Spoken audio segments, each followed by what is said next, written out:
এই যে বন্ধুরা দেখতে পাচ্ছেন এই বেকুটা দিয়া কিভাবে বালু তিনতলায় উঠাবে। অনেক লেবারের প্রয়োজন নাই, একটা মেশিনের মাধ্যমে মানে একটা গাড়ির মাধ্যমেই অনেক কিছু করা যায়। 10 জন লেবার দিয়া যে পরিমাণে বালুটা উঠানো হতো আর সেই জায়গায় একটা বেকু দিয়া তার চাইতে বেশি বালু উঠানো হচ্ছে এবং কি তার চাইতে বেশি কাজ করা হচ্ছে এই গাড়ির মাধ্যমে।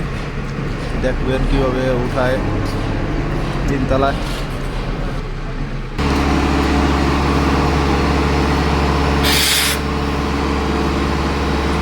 এই যে দেখতে পাচ্ছেন উপরে গাড়িটা বেকুটার মাধ্যমে বালুগুলা উঠানো হচ্ছে।